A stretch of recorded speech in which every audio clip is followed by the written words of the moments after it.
બિલકુલથી પૂર્વ વિસ્તારની મુશ્કેલીમાં વધારો થઈ ચૂક્યો છે અને તેનું મુખ્ય કારણ એ છે મારી પાછળના દ્રશ્યો. વધુ એક વખત દીપક સેન આપને સીધા જ દ્રશ્યો છે તે બતાવી રહ્યા છે. જે પાછલા કેટલાય કલાકોથી જે વરસાદ છે તે વરસી રહ્યો છે અને તેના જ કારણે જે પાણી ભરાવાની સમસ્યા છે તે થઈ છે. આપ દ્રશ્ય જુઓ, લોકો છે તે પોતાના કામથી જઈ રહ્યા છે, એક જગ્યાએથી બીજી જગ્યાએ જઈ રહ્યા છે. તેમના કારણે જે વરસાદ પાણી ભરાવાની સ્થિતિ છે તેના કારણે જે લોકો છે તે હેરાન થઈ રહ્યા છે. કેટલાક લોકો અહીંથી પસાર થઈ રહ્યા છે, તેમની સાથે પણ વાત કરવાનો પ્રયાસ કરીશું. ભાઈ, ક્યાં જઈ રહ્યા છો અને શું સ્થિતિ છે? સ્થિતિ તો ગંભીર જ છે. પાણી કેટલા ભરાયેલા છે આગળ? હા, પાણી આગળ કેટલા ભરાયેલા? 2 ફૂટ જેટલું, 2-2.5 ફૂટ. એટલે સામાન લઈને તમારે હાથમાં જવું પડે છે, વાહન વ્યવહાર બંધ છે. પાણીનો નિકાલ થવો જોઈએ. થવો જોઈએ ને. જે લોકો છે તે ક્યાંક ને ક્યાંક પોતાના કામમાં નીકળી રહ્યા છે. વધુ એક વખત આપને પાછળના દ્રશ્યો બતાવવાનો પ્રયાસ કરીશ.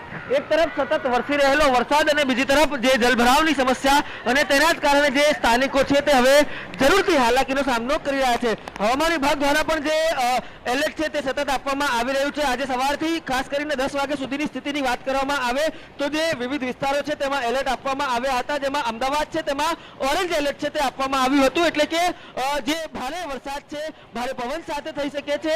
આ ઉપરાંત વીજળી અને કડાકાની શક્યતાઓ પણ સેવાયેલી છે. આ પ્રકારની આગાહી છે તે કરવામાં આવી હતી. આ ઉપરાંત જે અન્ય આગાહીકારો છે જે તેમના મત જણાવે છે તે પ્રમાણે ઉત્તર ગુજરાત અને મધ્ય ગુજરાતમાં આ જ પ્રકારની સ્થિતિ હજુ પણ આજના દિવસ અને આગામી દિવસમાં રહેશે તે પ્રકારનું માનવામાં આવી રહ્યું છે. અને આ તમામ બાબતો વચ્ચે અમદાવાદના અનેક વિસ્તારો છે તેમાં વરસાદ છે તે મોડી રાતથી વરસી રહ્યો છે અને આ જ વરસાદના કારણે અનેક વિસ્તારોમાં જલભરાવની સ્થિતિ છે તેનું સર્જન થયું છે.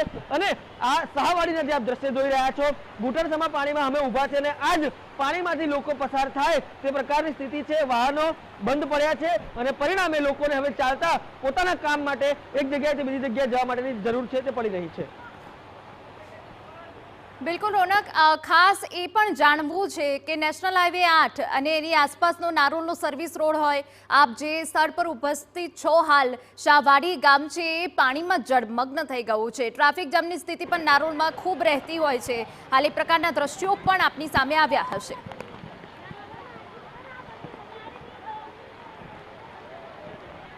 બિલકુલ તેના સ્વાભાવિક રીતે આજે રવિવાર છે અને પરિણામે જે ધંધા રોજગારો હોય છે તે મહત્તમ બંધ હોય છે અને તેના જ પરિણામે જે લોકો છે તે ક્યાંક ને ક્યાંક ઘરથી બહાર નીકળવાનું ટાળતા હોય છે. લોકો જે હાલાકી કરી રહ્યા છે, શું અંદર શું સ્થિતિ છે? मकानों में पानी आ रहा है, मकान में पानी भरा गया है, बहुत पानी की तकलीफ हो रही है, बच्चा बहुत तकलीफ देख रहे हैं, सब पानी अंदर घुस गए हैं मकान में, अभी कोई देखता नहीं है. ક્યારથી પાણી ભરાયેલું છે? हाँ, पानी तो ज्यादा बरसात पड़ती है तो पानी भराता है इसमें. क्या करो, हम तो बहुत परेशान हो रहे सब लोग. સ્વાભાવિક રીતે આ સ્થાનિકો હાલાકી નથી વર્તી રહ્યા, ક્યાંક ને ક્યાંક આ રોષ છે તે પ્રકારની સ્થિતિ છે. આ સોસાયટીઓ આપ જુઓ, મુખ્ય રસ્તાઓ નહીં પરંતુ સોસાયટીઓમાં જે પાણી ભરાયેલા છે એ જો. બીજી તરફ જે નેશનલ હાઈવે નંબર 8 ની આપણે વાત કરી તેના પણ દ્રશ્યો આપણે બતાવવાનો પ્રયાસ કરીશું. આ જે સામે જોઈ રહ્યા છો આપ તે નેશનલ હાઈવે નંબર 8 છે અને તેને જ અડીને આવેલું આ નારોલ ગામ છે. જે ઓવરબ્રિજ છે તેના પર પણ પાણી ભરાવાની સમસ્યાના કારણે જે ટ્રાફિક છે તે ધીરો ચાલી રહ્યો છે. બીજી તરફ નીચેનો જે ભાગ છે ત્યાં આગળ પાણી ભરાવાના કારણે ક્યાંક ને ક્યાંક વાહનો આગળ જ થોભાયા હોય તે પ્રકારની સ્થિતિનું પણ સર્જન થયું છે. અને આ તમામ સ્થિતિ ક્યાંક ને ક્યાંક અમદાવાદ મહાનગરપાલિકાની પોલ ખોલતી હોય તે પ્રકારની સ્થિતિ છે. કેમ કે આપણે જોયું હશે જે મોટા અધિકારીઓ હોય છે જે એસી ચેમ્બરમાં બેસીને પ્રેસ કોન્ફરન્સ કરે છે, અધિકારીઓ સાથે મીટિંગ કરે છે કે આ વખતે વરસાદમાં આપણે શું કરવું જેના કારણે પાણી ન ભરાય. તેમના હાથમાં ચાનો કપ હોય છે અને નાસ્તા સાથે આ લોકો ચર્ચા કરતા હોય છે કે આ વખતે અમદાવાદની કથળતી સ્થિતિ કેમ ન થાય તેનું ધ્યાન રાખવું. પરંતુ વાસ્તવિકતા શું છે? એસી ચેમ્બરમાં બેસેલા લોકોએ કરેલા નિર્ણયોનું પરિણામ શું છે તે આપ જોઈ રહ્યા છો. આ માત્ર પરિણામ નથી, આ જે લોકો છે તે પસીનાની કમાઈથી ટેક્સ ભરતા જે લોકો છે તેમની સાથે કરવામાં આવેલું મજાક છે અને તે જ મજાક હવે છે તે એ જ લોકો માટે ભારે પડી રહ્યું છે. લોકો છે તે પોતાના ઘરમાં પુરાવા માટે મજબૂર થયા છે. સ્વાભાવિક રીતે જે ધંધા રોજગાર છે, દુકાનો છે તે ખુલ્લી જોવા મળી રહી છે પરંતુ વેપારીઓ છે તે ધંધો નથી કરી શકતા તે પ્રકારની સ્થિતિનું સર્જન છે તે થયું છે. અને ન માત્ર રસ્તા પરંતુ જે મકાનોમાં પાણી ભરાયા છે તેના કારણે આ પાણી ક્યારે ઉતરશે તે પણ હજી નક્કી નથી. વધુ એક લોકો છે તે આપણી સાથે જોડાયા છે. કાકા, શું સ્થિતિ છે આગળ વરસાદને કારણે? ખરાબ છે, આગળ બહુ સ્થિતિ ખરાબ છે સાહેબ. અત્યારે મારે રજા રાખીને ઘરે જવું પડ્યું. મ્યુનિસિપાલિટી કોઈ દેખવા આવતું નહીં, કોઈ તંત્ર બંત્ર અહીં. અચ્છા, મ્યુનિસિપાલિટીમાં કોઈને રજૂઆત કરી? રજૂઆત કેટલી વખત કરી પણ કોઈ જોવા જ નથી આવતું. કોને રજૂઆત કરીને કેવી રીતે કરી? કમિશનર સાહેબને બધાને રજૂઆત કરી, કાગળ બી લખીને આપી, પણ કોઈ સાહેબ જોઈને જતા રહે કે થઈ જશે. કમિશનર સાહેબ તો એવું કહે છે કે આ વખતે અમદાવાદમાં ક્યાં પાણી જ નહીં ભરાય. આ દેખાય તો છે, તમારી સામે તો છે, તમારી સામે તો દેખાય છે પાણી. કોઈ દેખવા આવતું જ નહીં સાહેબ. આ તો ખાલી બે ઘડી સલાહ આલીને જતા રહે કે પાણી ઉતરી જશે, પછી વરસાદ બંધ થઈ જાય તો બી પાણી 3-4 કલાક સુધી આમને આમ રહે.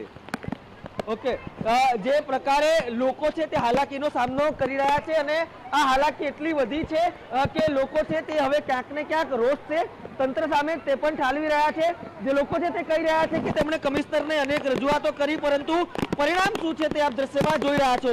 પરિણામ અત્યારે જે શૂન્ય છે તે જોવા મળી રહ્યું છે અને શૂન્ય એટલા માટે કહી રહ્યા છે કેમ કે જે દ્રશ્ય અમે આપણે જોઈ રહ્યા છે. આ બીજી તરફ જે વાત છે તે પણ બતાવવાનો પ્રયાસ કરીશું.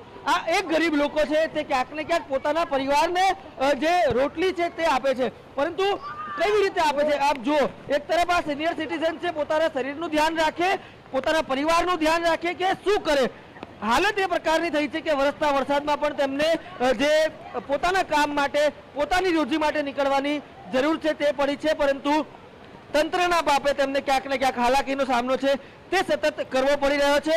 અને જે લોકો અમારી સાથે વાત કરી રહ્યા છે તેઓ પણ કહી રહ્યા છે કે અનેક વખત કમિશનરને રજૂઆત કરી, કોર્પોરેશનના અધિકારીઓને રજૂઆત કરી, તેઓ અહીંયા આવે છે, સલાહ આપે છે, જતા રહે છે. જે નિર્ણયો લેવામાં આવ્યા હતા તે નિર્ણયો કેટલા કારગર સાબિત થયા છે તે માત્ર ને માત્ર દ્રશ્યો છે તે વર્ણવી રહ્યા છે. પરિણામ શું છે? અમદાવાદના અનેક રસ્તાઓ ઉપર ઘૂંટણસમા પાણી છે તે જોવા મળી રહ્યા છે અને આ પાણી ક્યારે ઉતરશે તે પણ એક હજી ગંભીર સવાલ બનીને ઊભો છે. કાકા છે તેમની સાથે પણ વાત કરવાનો પ્રયાસ કરીશું. કાકા, કેટલું પાણી છે આગળ? બોલો ભાઈ, આ વારિસ બહુ ખરાબ છે, માણસ મરી જાય છે. તમે દુનિયા જો આંખે દેખ લો. અધિકારીઓ છે તે એમ કહે છે કે આ વખતે અમદાવાદમાં પાણી નહીં ભરાય. કેવી સ્થિતિ છે અહીંયા આગળ? આ સ્થિતિ બહુ ખરાબ છે. તમે જોવા આવો ને અહીંયા, નરેન્દ્ર મોદીને મોકલો. જે લોકો છે તે રોષ ઠાલવી રહ્યા છે અને રોષ સ્વાભાવિક છે. આ રોષ છે તે અધિકારીઓ જે બેદરકાર બન્યા છે તેમનો રોષ છે. જે અધિકારીઓ ક્યાંક ને ક્યાંક સત્તાધીશોને ગેરમાર્ગે દોરે છે તેનો રોષ છે. અનેક સંકલન બેઠકો થાય છે, અનેક એસી ચેમ્બરમાં બેસીને બેઠકો થાય છે અને એવું આશ્વાસન આપવામાં આવે છે કે આ વખતે તો કંઈ જ નહીં થાય, આ વખતે તો કંઈ જ નહીં થાય, પરંતુ પરિણામ શું આવે છે? આજે વરસાદ છે તે સામાન્ય વરસાદ હવામાન વિભાગે કીધો હતો. અમદાવાદમાં ઓરેન્જ એલર્ટ આપવામાં આવ્યું હતું, રેડ એલર્ટ પણ નથી. રેડ એલર્ટ હોત, ભારે વરસાદ થયો હોત તો કયા પ્રકારની સ્થિતિ હોત? ઓરેન્જ એલર્ટમાં પડી રહેલો વરસાદ છે તે આ પ્રકારની સ્થિતિનું નિર્માણ કરી રહ્યું છે. લોકો છે તે ઘરમાં પુરાયા છે. અમદાવાદ શહેરની આ હાલત છે. આ તો માત્ર નારોલના દ્રશ્યો છે અને આ એ દ્રશ્યો છે જ્યાં TV9ની ટીમ પહોંચી છે. હજુ અનેક એવા વિસ્તારો છે જ્યાં TV9ની ટીમ પણ પહોંચી શકી નથી. ક્યાંક ને ક્યાંક રસ્તાઓ ખરાબ છે, પાણી ભરાયેલા છે, તેને કારણે અમને પણ પહોંચવામાં અગવડતા પડી રહી છે. હજુ પણ આપ જુઓ, છેલ્લા 1-2 કલાકથી અમે લોકો રિપોર્ટિંગ કરી રહ્યા છે. TV9ની ટીમ રિપોર્ટિંગ કરી રહી છે, પરંતુ કોઈ પણ સત્તાધીશો અહીંયા દેખાયા હોય એવું નથી. આપ કેમેરો સતત જે ફરતો જોઈ રહ્યા છો, કોઈ પણ કર્મચારી એમસીનો કામ કરતો હોય તેવું દેખાયું નથી. એટલે કે જવાબ સ્પષ્ટ છે, કામ કરવાની દાનત છે તે ક્યાંક ને ક્યાંક મરી પડવાની છે અને આ જ મરી પડવાની દાનતને કારણે હાલાકી છે તે છેવાડાના લોકોને પડી રહી છે, નાગરિકોને પડી રહી છે. આ વરસાદ છે હજુ આગામી દિવસોમાં આવો જ રહેશે. હજુ પણ વરસાદ વધી શકે છે, પરંતુ સ્થાનિકોની મુશ્કેલીનું શું તે પણ ઓછું થવાનું નામ નથી લેતી અને તેના જ પરિણામે આવા પ્રકારના દ્રશ્યો છે તે અમદાવાદમાંથી સામે આવી રહ્યા છે. લોકોને હાલાકીનો સામનો છે તે કરવો પડી રહ્યો છે. જે બાળકો છે તે રવિવારને કારણે શાળા કોલેજો તો બંધ છે, પરંતુ જે ટ્યુશનમાં જતા બાળકો છે તે હેરાન થઈ રહ્યા છે. આપ દ્રશ્ય જુઓ, સાયકલ પર જતા આ વ્યક્તિ જેમણે આગળ ટિફિન લટકાવેલું છે, એવું માની લઈએ કે તેઓ પણ ધંધા રોજગાર પર જતા હશે, પરંતુ કેવી સ્થિતિમાં આપ જુઓ, એક હાથમાં છત્રી, એક હાથમાં સાયકલ ચલાવવાનો પ્રયાસ તેઓ કરી રહ્યા છે. ટિફિન છે તે લટકાવેલું છે, ટિફિનમાં પાણી ન જાય ભરાયેલું તેવા પણ તેઓ પ્રયાસ છે તે કરી રહ્યા છે. પોતાનો દિવસ કેવી રીતે નીકળશે તેનો પણ પ્રયાસ કરી રહ્યા છે. આ સ્થિતિનું સર્જન છે તે અમદાવાદ શહેરમાંથી થયું છે. અત્યાર સુધી આ પ્રકારના દ્રશ્યો છે તે દિલ્હી અને મુંબઈથી સામે આવતા હતા, પરંતુ અમદાવાદ મ્યુનિસિપલ કોર્પોરેશન અને અમદાવાદ મ્યુનિસિપલ કોર્પોરેશનના અધિકારીઓ સામે આવી રહ્યા છે. તેમાં નારોલ વિસ્તારની જે ગંભીર સ્થિતિ સર્જાઈ છે એ સ્પષ્ટપણે જોઈ શકાય છે. આખું જે નારોલ વિસ્તાર છે એમાં પણ શાહવાડી ગામ છે સંપૂર્ણ હાલ પાણીમાં ગરકાવ થઈ ગયું છે. લોકો